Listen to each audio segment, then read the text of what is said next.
Welcome back to Math 104. This is it, folks. We are about to wrap up the course. Use the normal approximation to the binomial model to find a good approximation to the probability that the sample of 400 voters is accurate with a margin of error of plus or minus 4%.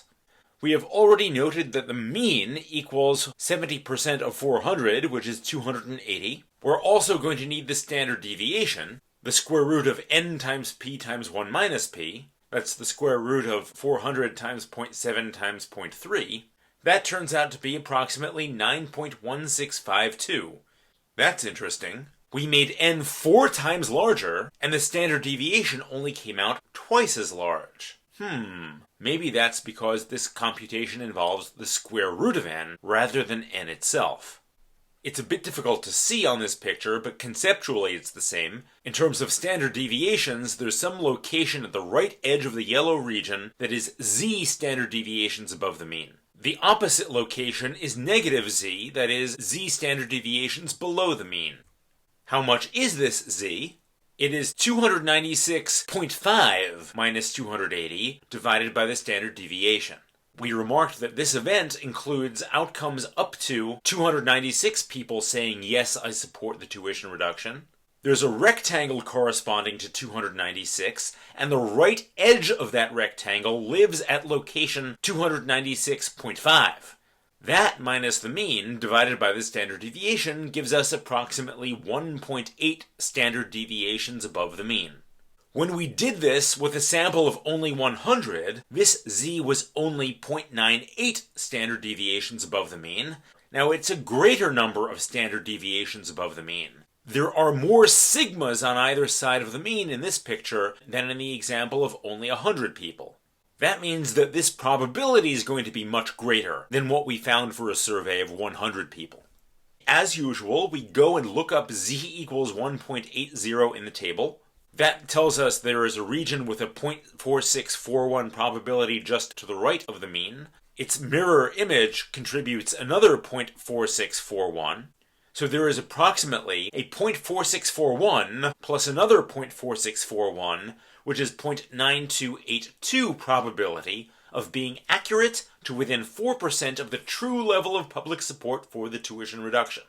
If you go and survey 400 people, what are the chances that that group of 400 people is pretty close to representative of the entire population in the sense of within 4% of truly representative? There's a 0.9282 probability of this, approximately. It turns out that if you computed the exact value the long way using the binomial probability model, you would get 0.9284. Look what a fantastic approximation this is. This probability, the result of asking 400 people their opinion instead of asking 100 people their opinion, is a big improvement. How much is a 4% error measured in people, and how much is a 4% error measured in sigmas? We've already seen that measured in people, 4% of 400 people is 16 people. What about in sigmas? Again, we already computed 16.5 divided by sigma, but for pedagogic reasons, I want to compute 16 divided by sigma.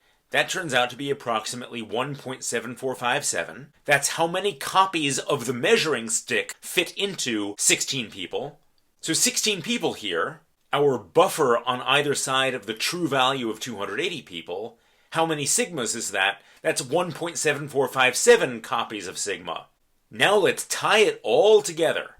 When n equals 100 people, when we only ask 100 people their opinion, 70% of n people is 70 people. That would be a perfectly representative sample if exactly 70 people answered yes. 4% of n people is 4 people. That's our buffer on either side of 70. So the range within plus or minus 4% of the mean is 66 through 74 people. If we get a sample with anywhere in that range as the number of people saying yes to our question, then our sample is representative enough. When we computed sigma, we got 4.5826, and a 4% error measured in sigmas, measured in measuring sticks, we came out with 0.8729. Now, the moment of truth. What happens when we compare that to asking 400 people their opinion? 4 times as many people are getting sampled now. 70% of n people, the exact number of people who would ideally be saying yes out of 400, that's 280. That's times 4. 4% of 400 people, that's 16 people. Again, times 4. The range within plus or minus 4% of the mean, 264 through 296 people. That's also times 4. If you go and compute these, 66 times 4 is 264, and 74 times 4 is 296. And now, the new sigma is 9.1652. That's not times 4, that's only times 2. In other words, times the square root of 4. And our 4% error, our leeway on either side, measured in sigmas, measured in measuring sticks, that turns out to be exactly twice as large as the number we found when n equals 100. Because sigma has only grown half as much as n did, that leaves room for twice as many measuring sticks to fit into our range.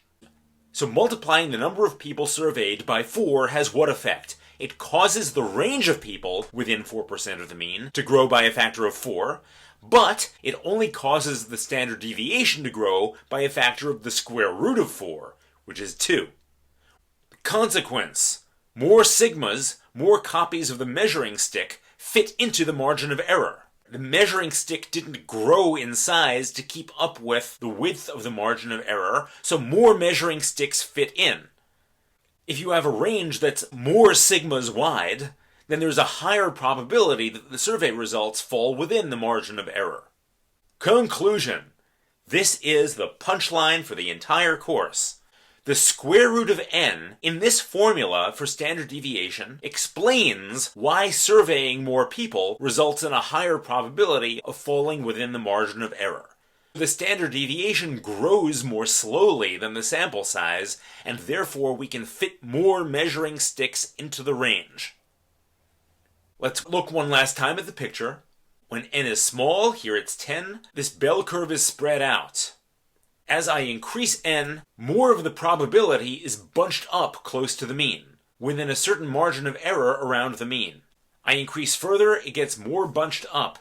I increase the number of trials as much as this website will allow me to, and I get something really, really bunched up around the mean. That tells me that when I survey 500 people instead of 10, I have a much higher probability of getting a result that is close to the mean.